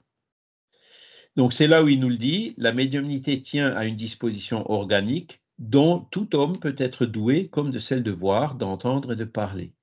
La médiumnité est donnée sans distinction afin que les esprits puissent porter la lumière dans tous les rangs, dans toutes les classes de la société, chez le pauvre comme chez le riche, chez les sages pour les fortifier dans le bien et chez les vicieux pour les corriger. D'accord ? Donc, c'est pas parce qu'une personne est médium que c'est un esprit évolué, hein, pas du tout. Il n'y a pas de lien du tout entre la médiumnité et l'évolution de l'esprit, comme il le dit là. Et c'est là où, parce que qu'une personne soit bonne ou pas bonne, elle a, sauf les personnes qui sont muettes, hein, ça c'est encore d'autres, elle a la faculté de la parole, d'accord ? Et la faculté de la parole, elle pourra l'utiliser pour dire des choses bien ou pour dire des choses mauvaises. Elle pourra l'utiliser pour consoler, elle pourra l'utiliser pour manipuler, pour dominer. Hein. Et la médiumnité, c'est pareil, c'est quelque chose qui est donné à l'être humain et ce qu'on en fait dépend de chacun, de libre arbitre. Les sages pour les fortifier dans le bien, chez les vicieux pour les corriger. Donc les vicieux, justement, qui entendent la voix des esprits, qui entendent peut-être la voix du guide, hein, c'est quelque part quelque chose qui peut les aider à évoluer, à devenir moins vicieux. Hein. C'est pour ça que les faits de priver des gens qui sont peu évolués de médiumnité, ça revient à mettre des empêchements à leur évolution, des freins à leur évolution, quoi. La médiumnité n'implique pas nécessairement des rapports habituels avec les esprits supérieurs, c'est simplement une aptitude à servir d'instrument plus ou moins souple aux esprits en général. Le bon médium n'est donc pas celui qui communique facilement, mais celui qui est sympathique aux bons esprits et qui n'est assisté que par eux. Donc, vous voyez, le bon médium, ce n'est pas celui qui reçoit plein de messages, hein, c'est celui qui est plutôt assisté par les bons esprits. D'accord ? Donc, c'est bon dans le sens, il est bon médium. Pourquoi ? Parce que c'est une bonne personne. C'est une personne qui travaille. Pardon ? C'est celui qui est humble. Humble, c'est une des qualités du bon médium, effectivement. Et donc, voilà. Et c'est pour ça que vous avez des médiums qui utilisent mal leur médiumnité. Hein. Vous avez...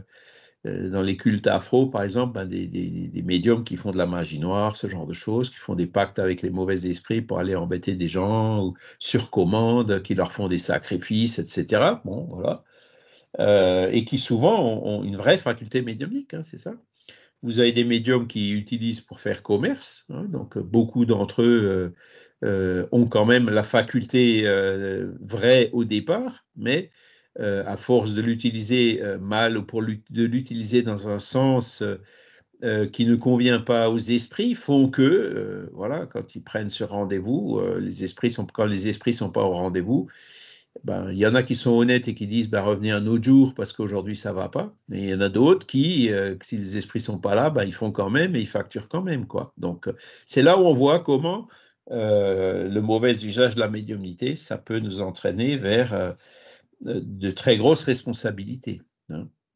Surtout pour les médiums qui influencent le libre arbitre des personnes qui viennent les voir. Parce que souvent, les personnes viennent en disant « dites-moi ce que je dois faire, ce que je ne dois pas faire, est-ce que je dois faire telle chose ou pas telle chose ». Il y a des gens qui deviennent complètement dépendants et qui délèguent leur libre arbitre aux médiums. Et il y a des médiums, évidemment, en faisant commerce de ça, n'ont aucun scrupule à le faire, à gagner de l'argent. Imaginez la responsabilité.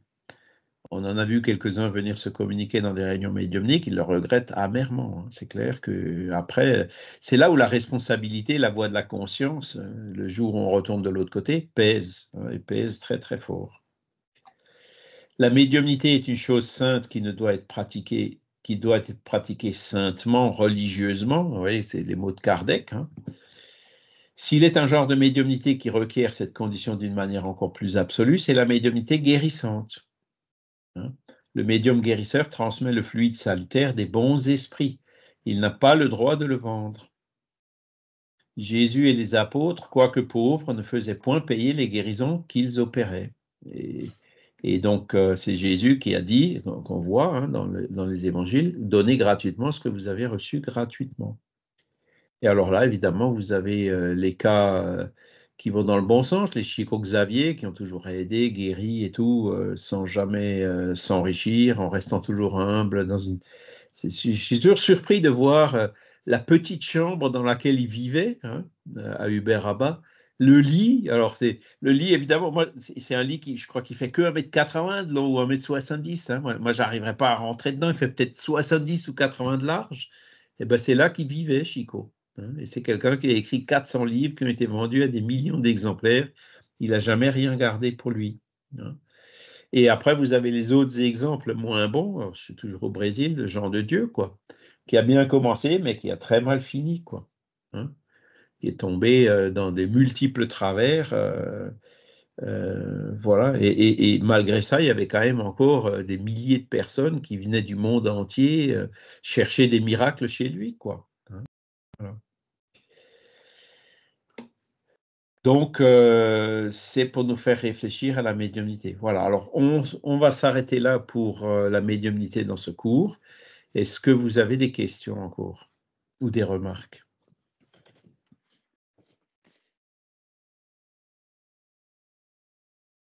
Est-ce que c'est clair, c'est pas clair? Michel? Oui, enfin ça n'a rien à voir, mais il me semble que qui requiert, c'est ERT. Parce que là, qui requiert, c'est un subjonctif, alors que je pense que c'est plutôt le présent qu'il faut utiliser. Mais ça, c'est à voir. Requiert, c'est ça? Oui, Alors, viens voir, c'est l'Évangile selon le spiritisme. il me semble que c'est ERT, mais je ne suis pas persuadé. On va essayer d'aller au chapitre 26, item 10. Alors, Oui. l'Évangile selon le spiritisme, je dois avoir un original qui traîne quelque part. On va vérifier ça tout de suite. Enfin, on va vérifier l'original maintenant. Si ça se trouve, il y a une erreur dans l'original.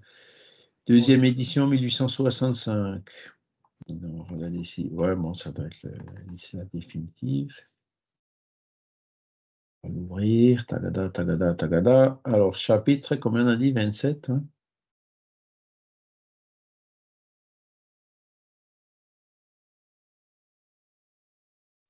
27? Oh, c'est loin ça. On va vérifier.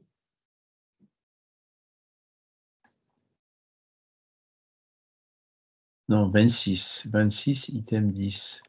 C'est l'Évangile, oui. Oups, je suis trop loin. Alors, chapitre 26. Oups. Ça s'arrête à 25. Comment ça se fait? Je me suis trompé. C'est le 24, Charles. C'est pas marqué 24? Ah, alors je me suis trompé. J'ai lu le romain à l'envers. Non, il y a bien écrit 26, parce que l'Évangile, il y a 28 chapitres. Donc, je ne dois pas avoir la dernière édition, là. Alors, attendez. Oui, c'est 24, c'est marqué, Charles.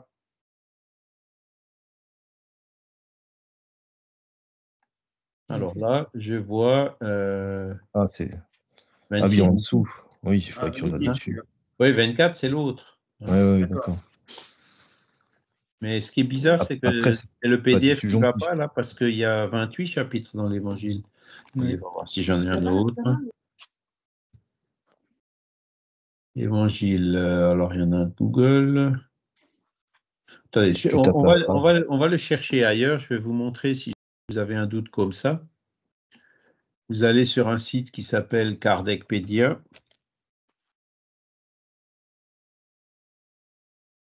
Ben non, c'est écrit comme ça, Charles. Je l'ai là. Requiert. Oui, c'est écrit au Après, subjonctif. Bon. Donc C'est là, écrit Comme ça, effectivement, dans l'Évangile, oui, je l'ai aussi, c'est écrit de cette façon-là aussi. Oui. vous voyez, œuvre et document. Donc là, vous cherchez l'Évangile. Voilà, tac. Et ici, vous voyez, première, deuxième, troisième, quatrième, on reprend la quatrième. Hein. Et puis, hein, c'est un site qui est vraiment... Kardecpedia. il y a toutes les éditions de... Enfin, peut-être pas toutes, mais il y a pratiquement toutes les éditions de tous les livres de Kardec. Et donc, une Ça fois... existe sur le téléphone mobile aussi. Il y a un programme sur Il y a téléphone une mobile. appli, ouais. C'est vraiment quelque chose de... Alors, on avait dit 25... Voilà, 26, donnez gratuitement ce que vous avez reçu gratuitement, item 10. Voilà, donc là, comment je fais pour zoomer ça tac. Alors, tu l'as trouvé où? De médecin, alors s'il est un genre de requiert, tu vois, c'est écrit comme ça. Oui, au subjonctif. Bon. C'est surprenant, oui, parce que au présent, ce serait ERT, quoi. C'est vrai que c'est surprenant. Ben, c'est peut-être le subjonctif, donc dans ce cas-là, on va aller chercher. Utiliser. On va aller jusqu'au bout. Hein. Conjugaison.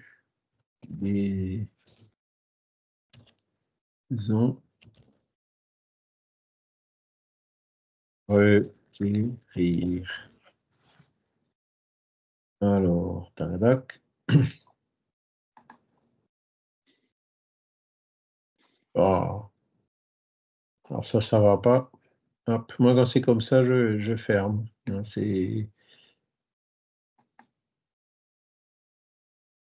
alors là, c'est pénible, hein, ces trucs.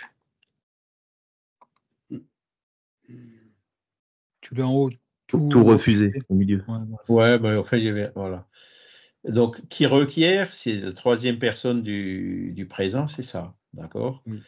Alors, ouais, sauf que là, il n'y a que le présent de l'indicatif. Alors, futur simple, subjonctif, qui requiert, qu'il requiert, tu vois? Donc, il doit être au subjectif. Oui. Voilà. Bon. Ben, voilà, bon, ça c'est dit. Il y avait autre chose aussi que j'aurais voulu dire, Charles, à propos de la question 932 dont on a parlé tout à l'heure, et que je trouve mais vraiment intéressante. Mais peut-être que j'aimerais bien aller jusqu'au fond de la chose. 932. Pourquoi dans le monde les méchants l'emportent-ils si souvent en influence sur les bons? Je la lis entièrement. La réponse, c'est par la faiblesse des bons. Les méchants sont intrigants et audacieux, les bons sont timides. Quand ceux-ci le voudront, ils prendront le dessus. Alors, on a souvent parlé de ça. On en a souvent parlé, mais moi, ce que j'aimerais bien rajouter, parce que ça fait l'objet d'une question qui, du coup, on se dit, est-ce que c'est les bons contre les méchants? En fait, pas du tout. En fait, les mauvais sont des bons en puissance. Et en fait, c'est aux bons, et c'est comme ça qu'ils prendront le dessus, à montrer le chemin aux fameux méchants.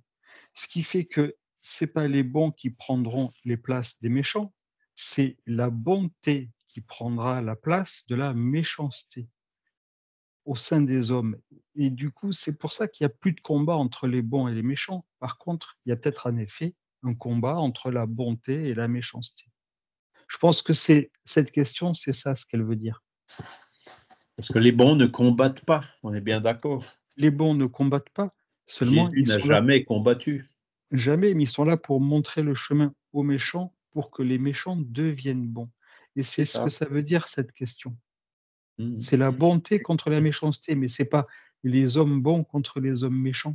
Et en fait, ceux qui nous disent ce sont les hommes bons contre les hommes méchants, c'est eux qui, comment dire, ont un discours qui peut nous perdre. Parce que si on s'arrête à ce discours-là, on se dit, ah oui, mais alors du coup, qu'est-ce qu'on doit faire? Et c'est là qu'il faut justement franchir cette barrière et dire, mais non, ce ne sont pas les hommes bons contre les hommes méchants, c'est la bonté au sein de nos esprits, de chacun de nous, hein, puisqu'on est là pour ça. C'est la bonté contre la méchanceté. Voilà. Ben c'est ça. C'est le bon ne combat pas et il enseigne par l'exemple. Hein. Alors, si on prend toujours l'exemple de Jésus, hein, il n'a pas combattu. Quand Pilate lui a demandé, mais t'es roi? Il a dit, mais c'est toi qui dis que je suis roi. Moi, je ne me suis jamais autoproclamé roi. Hein. Donc, il ne cherche pas à s'imposer les bons. Maintenant, quand je remets ça dans le contexte du panier de crabes, hein, bon, je dis, mon père, il était adjoint au maire dans la ville, hein, donc, mais lui, il était apolitique, je dirais. Hein. Bon, il avait quelques idées, mais il n'était pas du tout militant, quoi. Lui, pourquoi il était adjoint au maire? Ben, c'était pour aider les gens, pour aider les concitoyens. C'était dans un but altruiste et tout. Il a même été exploité par d'autres politiciens avec des vues plus politiques, c'est sûr. Mais lui, ça lui était égal d'être exploité. Ce qu'il voulait, c'était faire le bien. Hein. Donc, je pense que c'est un exemple à suivre, parce que c'est sûr qu'aujourd'hui, hein, vous voyez, on le voit chaque fois hein, dans le monde politique, vous avez vite fait de vous prendre des coups bas, c'est très difficile. Hein. Il y en a beaucoup qui, moi personnellement, je l'avoue franchement, hein, je freine des cas de fer pour mettre la main dans un panier de crabes comme ça, hein, pour me candidater à un poste politique. Je pense que je le ferai jamais. Je suis pas capable de le faire aujourd'hui. Hein. Si j'ai eu quelques fonctions malgré moi dans le mouvement Spirit, ben, ça m'a suffi. Hein. Donc aujourd'hui, je préfère travailler comme ça. Voilà, le mouvement Spirit francophone, on travaille, on a des projets. Il y a la revue Spirit, l'encyclopédie Spirit, parce que tout ce qui est fédération, choses comme ça, ben, j'en veux plus parce que c'est là où. Alors, est-ce que c'est une omission par rapport à cette question 932? Je ne sais pas. Ben, Jésus lui-même, quand on veut suivre ses pas, il ne s'est jamais proclamé roi ou gouverneur, ou il n'avait aucune velléité, aucune ambition dans ce genre. Hein, de représenter ou de ci ou de ça. Il était tout simplement là, il faisait le bien. Voilà. Et donc, je pense qu'effectivement, tu as raison, Michel, c'est dans ce sens-là qu'il faut comprendre cette question. Il ne faut pas dire que les bons doivent commencer à faire de la politique. Je pense que ce n'est pas ça que ça veut dire. Mais voilà. L'autre extrême, c'est l'omission. Hein, le bon qui fait rien, parce qu'il n'est pas encore vraiment bon. Hein. Et on est tous un petit peu même si on a déjà fait quelques progrès, bon, est-ce que on fait entendre notre voix? Est-ce qu'on travaille vraiment? Hein, il y a des fois, le règne dans le spiritisme, par exemple, et c'est des choses qu'on peut comprendre, il ne faut pas du tout condamner, mais il y a beaucoup de personnes qui n'osent pas s'affirmer spirit, même pas dans leur famille. Hein. Alors, il y a des cas où on peut le comprendre, hein, sûr, si on est dans une famille de témoins de Jéhovah, ce serait un peu difficile, hein, je pense que ça casserait tout de suite. Hein. Mais voilà, il faut qu'on trouve le juste milieu en toute chose, et quand on a une occasion de faire le bien, même en disant, on n'a pas besoin de se dire spirit pour faire le bien. Faire le bien, c'est faire le bien, et ce sera de toute façon reconnu par tout le monde. Même si après, il y en a qui disent, celui-là, pourquoi tu l'aides, laisse-le crever. Bon, ça nous arrive aussi, des gens qui nous découragent de faire le bien. Eh ben, là, on le fait quand même. Hein, c'est un frère, je me mets dans sa place, j'ai de la compassion, voilà, je veux l'aider quand même. Et c'est ça l'exemple qu'il faut qu'on donne. De toute façon, Charles, on fait partie des élus. Hein. On vient tous les dimanches matins prier au culte avec Charles, et on est tous croyants kardécistes hein, au départ. Hein. Donc, nous, on fait partie des élus, nous. Hein. Ouais, ben, c'est les élus qui ont fait ce choix. D'accord? Hein, personne n'est forcé à venir. Hein. C'est le contraire justement de l'Église où on commence à te mettre des pressions du genre hors l'Église, point de salut, t'iras pas au paradis si t'es pas dans l'Église, machin comme ça, quoi. Hein. On n'est pas hors le spiritisme, point de salut. Hein. C'est hors la charité, point de salut. Et ce que je vous encourage à faire, parce que j'essaye toujours, c'est ça, c'est d'être bon, d'être charitable, sur la base de cette morale universelle qui a été rappelée, hein, justement, à juste titre, par Kardec dans plusieurs de ses livres, et qu'on peut largement comparer avec tout ce qui est venu au cours des millénaires dans différentes contrées, différentes régions, où on retrouve la même chose. Voilà. Donc, c'est pour ça que je dis que c'est quelque chose qui est universel. Hein. Voilà. Et c'est ça le référentiel qu'il faut qu'on utilise. Et en plus, on l'aborde de façon rationnelle et non pas de façon dogmatique. On l'aborde de façon autonome et non pas de façon hétéronome. Donc voilà. C'est vrai, c'est les nouvelles messes, c'est les nouvelles prières, les nouvelles religions sont comme ça. On le fait parce que on le sent en nous-mêmes et pas parce qu'on est obligé de le faire. C'est la grande différence par rapport aux religions traditionnelles. Mais cela dit, les religions traditionnelles, il ne faut pas leur jeter la pierre. Hein. Il y a beaucoup de gens qui ne peuvent pas ou qui ne veulent pas faire cette démarche encore. Et si elles font le bien, même en étant athées ou en étant témoins de Jéhovah ou autres, ah bah, tant mieux. L'essentiel, c'est qu'elles fassent le bien. Il ne faut surtout pas aller les déranger. D'accord? Voilà. Pas de prosélytisme. Voilà. Mais j'aime bien cette question 932. C'est vrai que hein, tu vois, il y a 5 lignes là à l'écran et ça fait réfléchir. Hein. Là, la 919 qui est pas loin au-dessus, ce sont des questions qui nous font réfléchir. Mais il faut aussi faire la différence entre les actes des gens et ce que sont les gens. Voilà. Les actes sont pas des actes qui sont bons, on est d'accord, mais les gens ne sont pas mauvais pour autant. Parce Oui, que c'est si vrai. on juge tout le monde à tort et à travers, ça va pas. C'est vrai. On a besoin de faire une différence entre l'action qui est mauvaise et la personne. Il y a déjà le fait, est-ce que cette personne fait cette action mauvaise sciemment ou parce qu'elle ne le sait pas? Donc, c'est déjà la première chose qu'il faut évaluer, tu vois. Après, bon, il y a des moments où on voit des personnes qui sciemment font des choses mauvaises en sachant qu'elles sont mauvaises et sciemment dans le but de porter préjudice à d'autres ou pour assouvir leurs instincts ou je ne sais quoi. Là, c'est autre chose. Hein. Et même Jésus, quand il était en face des pharisiens, il ne les loupait pas. Hein. Il dénonçait leur hypocrisie parce que les pharisiens ont causé beaucoup de tort à des milliers de personnes à l'époque, quoi. Donc là, il ne les loupait pas. L'hypocrisie, il la dénonçait. Et il a raison. Et là, il a raison de. Hein, voilà. Alors, c'est sûr que lui, il avait une vision que nous, on n'a pas. Hein. Lui, il avait un discernement que nous, on n'a pas. Donc, nous, malgré ça, il faut quand même rester prudent. Mais bon, il y a des cas quand même où une personne vraiment de mauvaise volonté, c'est pas pareil, quoi. Là, Il n'y a pas de mauvaise personne, Charles. Il y a que des mauvais comportements. Oui, oui, oui. Mais bon, c'est sûr que la pédophilie, c'est un mauvais comportement, mais il faut pas d'accord. Stéphane? Oui, je voulais simplement dire que se plaçant entre guillemets du point de vue de Jésus, si il avait dû condamner les comportements ou les personnes pour leur comportement sur Terre, il serait venu en condamnant tout le monde en fait. C'est vrai, oui. Donc on n'aurait pas profité de son enseignement s'il avait été dans ce raisonnement-là. De toute façon, il ne pouvait pas y être puisqu'il est sur un tel chemin évolutif qu'on n'a pas encore atteint. Mais lui aussi, il a été esprit et a évolué aussi. Et donc, il a été aussi dans des parcours où nous, on se trouve actuellement. C'est ça, c'est ça. Ouais, c'est bon, c'est le meilleur. Enfin, ils nous disent là la question 625, si je me rappelle bien, c'est de guider le modèle. Alors, ça ne veut pas dire que c'est le seul. Hein.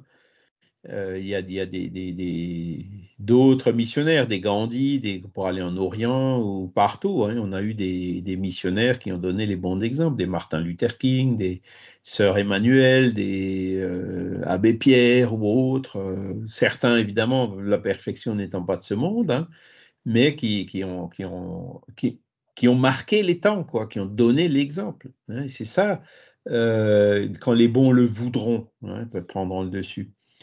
Ce qu'aujourd'hui, ce qu'on voit, c'est l'inverse. Et c'est ça qui m'attriste un peu, c'est de voir les personnes qui vont au contraire flatter et stimuler les mauvais penchants chez des personnes, l'égoïsme qui commence à faire peur aux gens, les manipule, et avec la peur en disant non, il faut absolument mettre telle catégorie de personnes dehors ou je ne sais quoi, et malheureusement, il y a des gens qui se laissent prendre au piège. Donc c'est là où je dis, restons vigilants, restons attentifs, quoi. Hein.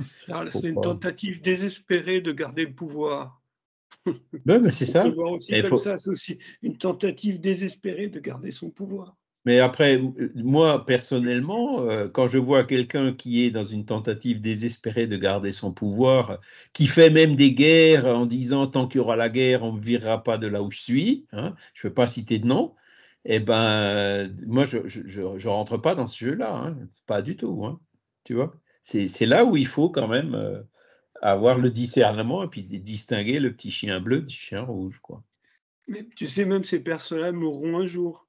Elles Ah bah seront c'est face à clair, leur- quoi, c'est elles clair. seront face à Faut leurs actes. Hein. faut pas non plus tomber dans l'autre extrême de souhaiter leur mort. Hein. Bah, est-ce que j'ai Là, on souhaité voit leur par mort? exemple en Non. Russie, ben, Mais il y a, je ne elles sais plus sont, comment il s'appelle, là, elles sont mortelles aussi, et un jour elles seront face à leurs actes et leurs ben, décisions. c'est clair, c'est clair. Mais tant qu'ils sont là, effectivement, ils ont un pouvoir de nuire qui est colossal. Et malheureusement, il y a des millions de gens qui les suivent. Donc c'est là où on voit où en est encore notre humanité. Mais alors, est-ce que pour autant il faut, parce que justement, ils sont intrigants et audacieux. Et nous, on est timide. Hein, on n'ose pas trop en parler, on n'ose pas trop le dire, on fait rien. Il y a des choses qui sont pas correctes et puis on réagit pas. On montre pas, on n'essaie pas de. Alors, pas question de se battre avec avec de la violence, mais on réagit pas contre ces choses qui sont mauvaises et c'est là où se trouve cette omission. Mais tu vois, ils utilisent la propagande, hein, c'est-à-dire que c'est pas nouveau la propagande, hein, ça a été utilisé en Amérique de maintes et maintes fois, mais quand c'est allé du côté du bloc de l'Est, ils ont compris aussi que la propagande avait un pouvoir sur les gens. Et ils Absolument. se sont bien gardés de ne pas utiliser les médias, de ne pas utiliser tout ce qui était propagande pour manipuler les gens. Après, c'est la responsabilité de chacun de ne pas se faire manipuler. Mais C'est ce que tu dis, voilà, tu y es là. C'est le seul moyen d'arrêter ça, c'est d'aider les gens à travailler ce discernement. Est-ce que ils vont dans le bien ou est-ce qu'ils vont dans le mal? Quelles sont vraiment leurs intentions? Est-ce qu'ils ont des masques ou pas? Hein, c'est ça qui est fondamental. C'est là, il faut pas qu'on soit, il faut qu'on exerce. Voilà. Alors, est-ce qu'on Et est là, des c'est la question. moutons à suivre bêtement ce qu'on nous demande de faire ou est-ce que on exerce un peu de discernement en disant non, moi c'est pas ça que je veux une société meilleure, je veux pas de guerre, je veux pas d'armes, je veux pas de ci. Hein, c'est là où il faut qu'on s'exprime. C'est ça. Et là, notre c'est la question propagande, 919. Et là, notre c'est la question. propagande, c'est une propagande pour aller vers le bien, c'est sûr. Oui, oui, mais est-ce que c'est vraiment le bien? C'est là où il faut avoir ce Bah, discernement. après, quand on veut faire le bien contre les autres, ça devient une dictature. Hein. Ben, c'est ça. Mais qu'est-ce qui s'est passé? Parce qu'on revient à l'époque de Napoléon. Napoléon, il disait, ben, c'est mon modèle qui doit prévaloir sur le monde. On a vu ce que ça a donné. Après, vous avez eu l'entre-deux-guerres au siècle dernier avec le nazisme, qui, pareil, avait une idée, c'est ce modèle qui doit prévaloir. Et aujourd'hui, qu'est-ce qu'on a en Russie? Ben, c'est la même chose. C'est mon modèle qui doit prévaloir. Hein. Et donc, c'est qui cherchent à imposer un modèle contre la liberté des autres. C'est la guerre, les conflits, comme le disait Léon Denis, entre l'autorité et la liberté. Malheureusement, aujourd'hui, ces choses-là ne se résolvent que par des guerres. Il faut vraiment souhaiter que ça s'arrête. Et pour que ça s'arrête, mais il faut que... comment ça se fait que des gens comme ça arrivent au pouvoir? Comment ça se fait qu'ils sont réélus? C'est là où il faut travailler. Hein, que les gens disent, ah ben non, celui-là, non. Regardez Mais en France, hein, on n'est pas complètement à l'abri. Hein. Charles, ne te fais pas d'illusions, tout ce qui est organe d'information et information est totalement muselé. Tu ne pourras pas faire une Oui. propagande différente de ce que les gens de pouvoir financier peuvent déployer. C'est Tu ne vrai. pourras Mais pas aller contre eux. tu peux éteindre la télé. Tu peux ne Oui, pas écouter oui, ce que tu ah vois qui n'est oui. pas neutre.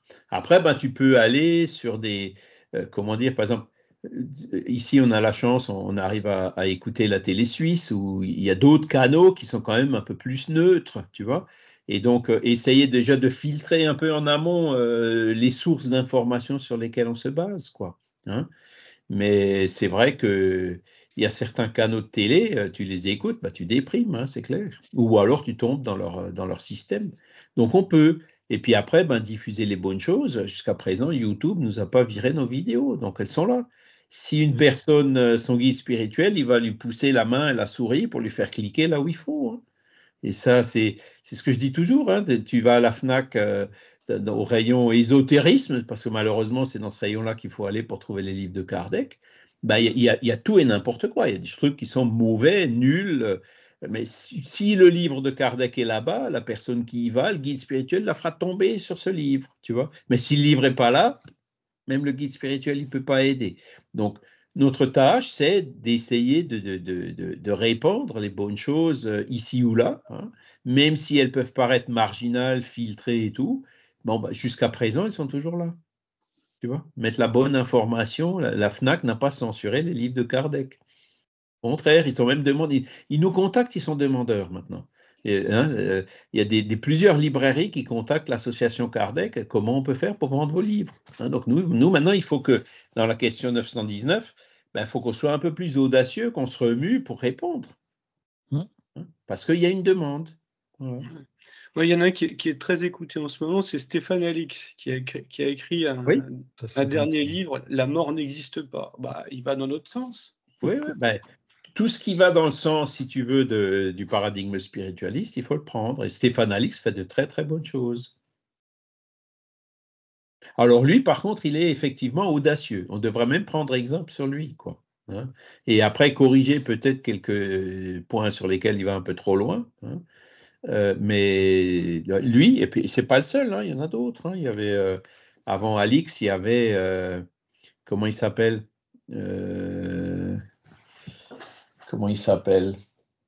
celui qui est dans la Somme quelque part là avec Alix, il fait Inexploré, et il y a, attendez, je vais trouver, Grand-Sire, Jean-Michel Grand-Sire, hein, il y avait Étienne Drapeau, il y en a plusieurs, même si Étienne Drapeau, apparemment, d'après ce que j'ai vu récemment, il bascule maintenant plus franchement de nouveau vers des tendances religieuses, quoi. Mais tous ceux qui enregistrent, tous ceux qui encouragent le paradigme spiritualiste, il faut qu'on le soutienne, même si ce n'est pas spirit. Voilà. Au revoir Joël. Ouais, on va s'arrêter aussi parce qu'il est déjà 9h30. On va remercier encore une fois les bons esprits qui étaient avec nous aujourd'hui pour avoir toutes ces discussions instructives et intéressantes, sous ces points de réflexion sur lesquels on peut se concentrer en cherchant justement cette syntonie avec les bons esprits, avec le guide spirituel, en essayant de faire le bien, en essayant de pouvoir détecter les mauvaises influences et puis les bloquer ou les rejeter, ou ne pas leur donner cours le plus en amont possible, pour qu'on puisse justement avancer et puis apporter aussi notre contribution à l'avancement de notre société. Voilà. Je vous remercie infiniment. Oui, mais voilà le livre. Il est sorti récemment, hein. Je ne l'ai pas. Mais voilà, ça encourage le paradigme spiritualiste de dire la mort n'existe pas. Voilà, c'est de dire on a une âme et cette âme survit après la mort. Et c'est vraiment par là où il faut commencer, hein, quand on parle avec un matérialiste. Voilà. Super, oui, il va loin. Lui, il est allé très très loin parce qu'il est allé prendre des drogues, il est allé faire des... Il a fait des expériences dans le cercueil en mettant chercher les preuves d'identité. Il est allé vraiment très loin. Mais c'est bien, c'est bien. Il est vraiment là sur le bon chemin, à mon avis.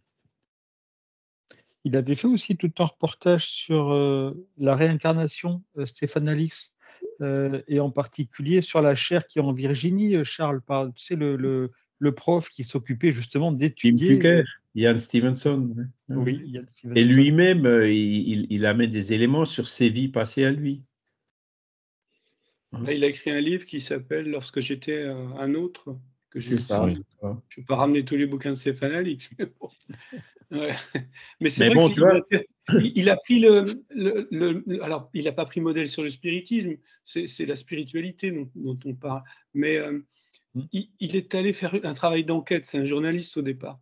Donc, il ne s'est pas contenté de dire oui, la mort n'existe pas, quoi, comme une croyance. Il est allé faire une enquête, en fait. Il est allé chercher des informations, il est allé interroger des scientifiques, parce que c'est vrai que c'est eux qu'on voit au chapitre. Et donc, toute sa démarche est construite. Ce n'est pas une démarche où c'est tombé du ciel, quoi. Et c'est ça qui est intéressant. Bah oui, non, mais je te dis, moi j'aime bien. Il est d'ailleurs sur INRES, hein, c'est C'est ça. INRES TV. Il y a le fameux reportage sur Kardec là, qui était en libre accès. Je ne sais pas s'il y est toujours, mais je vous conseille de le regarder, ça vaut le coup. Hein. Ça vaut le coup. Hein, et qu'il a fait il y a, je ne sais pas, en 2018-2019 par là, hein, où on voit Jacques Pécat, on voit. Comment il s'appelle le petit jeune là? Guillaume Lazara, où on voit des historiens, on voit voilà, des gens où moi j'ai vraiment été surpris de voir que voilà, il y a beaucoup plus de respect vis-à-vis de Kardec, hein, il y a moins d'ironie, moins de sarcasme que ce qu'on pouvait voir encore récemment, quoi. Hein, donc les choses progressent, les choses avancent, heureusement. Tous ces reportages sont très construits, c'est un travail de journaliste, quoi. Donc c'est pas une approximation, et c'est souvent intéressant. Il est audacieux, et nous on l'est pas assez, tu vois. Même s'il traite de sujets qui sont très pointus, par exemple la médiumnité, des choses comme ça, il le traite de façon assez approfondie, ouais. Il va loin, quoi. Et en même temps, il sait parler au grand public, quoi. Hein, c'est ce que Kardec le disait aussi, hein, il disait de la méthode. Avant de parler de réincarnation ou de médiumnité, il faut déjà convaincre les personnes qu'elles ont une âme. Parce que si un matérialiste qui ne croit pas qu'il a une âme, eh ben, il n'arrivera pas à concevoir la médiumnité ou la réincarnation. Donc, il faut commencer par le commencement. Mais tu vois, il reste dans le paradigme matérialiste, c'est-à-dire qu'il va pas commencer par dire on a une âme.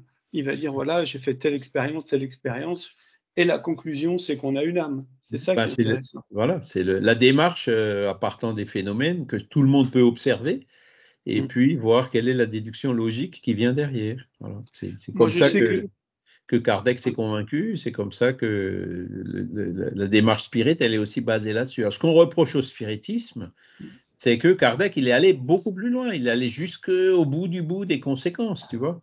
Alors que Stéphane Alix, il reste quand même un peu au début, quoi. Ils vont pas jusqu'à l'évangile, tu vois. Hein, mais il va loin. Dans le dernier livre là, que je viens de terminer, il va quand même expliquer que bon voilà, on va dans un espace où il n'y a pas de temps il n'y a pas d'espace dans l'espace. Dans l'espace spirituel, il n'y a pas de temps ni d'espace, et que voilà, il explique quand même d'une façon intéressante, un peu différente du spiritisme. Parce que dans le spiritisme, il y a des gens qui sont dans le bas astral, quoi, en gros, il y a des gens qui sont en bas dans le seuil, et puis il y a des gens qui sont un peu au-dessus, puis il y a des gens qui sont encore au-dessus. Il fait pas un classement, il explore, il cherche. C'est pas mal de ce point de vue-là. Non, mais c'est vrai. Flammarion déjà avait reproché ça à Kardec. Il a dit il va trop loin. Il faut d'abord avérer les choses au départ. Mais bon, il y a 160 ans qui sont passés maintenant depuis que Flammarion a dit ça la première fois. Et on est toujours encore à ce point de départ. Heureusement que Kardec il est allé plus loin parce qu'il y a des millions de gens qui ont été consolés, parce qu'il y a du travail d'assistance aux esprits souffrants qui se fait, parce qu'on arrive à aider des personnes qui souffrent d'obsessions spirituelles, parce que parce que ça.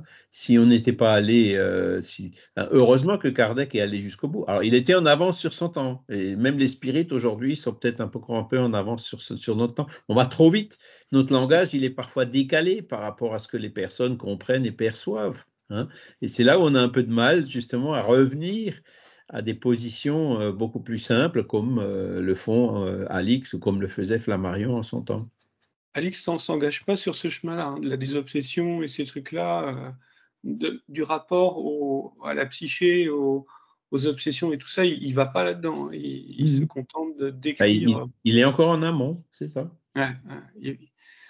Tout ce qu'il n'a pas étayé, tout ce qu'il n'a pas expérimenté, il n'en parle pas, quoi. Je pense qu'il a un point de vue là-dessus, mais il ne partage pas. Il avance à son rythme, et Kardec a avancé au sien. Voilà. Kardec est allé beaucoup plus, il est allé jusqu'au bout au départ, hein, et ça lui a beaucoup été reproché, mais jusqu'à présent, il tient. Hein, il y a 40 millions de spirites dans le monde. Donc, bon, le discours kardécien, c'est quand même un petit peu daté quand même. Hein. Il faut quand Ah même bah le oui, il dire. faut resituer dans le contexte du milieu du 19e siècle, hein, c'est sûr. Mais quand tu vas dans le fond, hein, si tu comment dire, si tu fais abstraction de la forme dans certains cas, ou des subjonctifs, n'est-ce pas? Ben, il a quand même jusqu'à présent, il n'y a personne qui a démontré que quelque chose qu'il a dit, un point fondamental, était faux.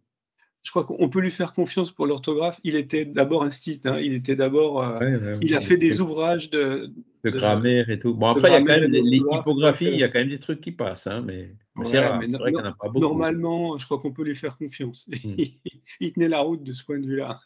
C'est vrai. Voilà. Ouais. J'ai beaucoup appris avec lui, d'ailleurs. Alix Voilà. fait des cycles de conférences d'ailleurs en ce moment hein, par rapport à son livre un peu partout en France. Je sais pas oui, qui oui. c'était, mais voilà. D'ailleurs, il se disait d'abord instituteur, quoi, professeur, plutôt que spirit hein, au départ. Hein. Il préfère qu'on parle de lui en tant qu'enseignant plutôt qu'en tant que spirit. Hein, que journaliste, quoi. Ouais, mais il vient quand même d'un milieu où il devait être quand même enseignant en Suisse, hein, chez Pestalozzi. Pestalozzi voulait le garder. Ah, tu parles de Rivail, là. Ouais, d'accord. Oui, Je oui, de pensais que Léon tu Rivail. parlais de Alix. Non, il voulait rester, il devait rester auprès de Pestalozzi en Suisse pour devenir enseignant. Mais bon, il est parti à Paris, quoi. Ouais, puis l'Institut Pestalozzi, en fait, ça, je crois, c'est en 1823 qu'il a fermé, quoi, parce qu'il y a eu des divisions internes, etc. Ça, c'est pas allé très très loin après que Rivail y soit passé. C'est dommage parce que c'était un truc intéressant, c'était vraiment un endroit intéressant. Alors, Rivail, effectivement, hein, c'est le livre selon la méthode de Pestalozzi, etc. Et ce qu'il a appliqué dans son école primaire et puis dans rue de Vaugirard et après dans son institut rue de Sèvres, ben, c'était ces méthodes-là qu'il avait même améliorées, quoi. Hein. Et c'est là où on a découvert des lettres d'enfants qui ont étudié chez lui. Hein. La famille Tessier-Ducrot, vous retrouverez à Nîmes un travail qui a été fait par un historien sur cette famille et où il y a une cinquantaine ou même plus de lettres des enfants qui étudiaient à l'Institut Rivail, hein, qu'ils échangeaient avec leurs parents. Ils racontent comment ça se passait. C'est assez intéressant parce que ça nous permet de voir le point de vue des enfants qui étaient là-bas, le voir de l'intérieur, quoi. C'est chouette. Ouais. Il faudrait d'ailleurs que j'y aille ou que quelqu'un y aille. Je vais voir. Il y en a des gens sur Nîmes. Je vais voir avec Myriam pour essayer de voir si on peut ouvrir aller voir ces archives et puis photocopier toutes les lettres parce que la thèse parle de quelques-unes mais pas de toutes. Ce serait intéressant qu'on ait toutes les lettres. C'est où, Charles, à Nîmes? Parce que moi, je suis à côté de Nîmes. Ben écoute, alors bouge pas. Tessier-Ducrot. Alors attends, je vais te retrouver ça. Je vais te retrouver la thèse. Excusez-moi, je vous dis au revoir. Je vous souhaite une bonne semaine à tous. Merci. Bonne semaine. Merci, bonne semaine. Merci, au revoir. Au revoir.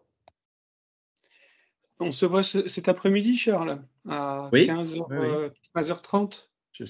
J'irai chez Dominique. Ok, bonne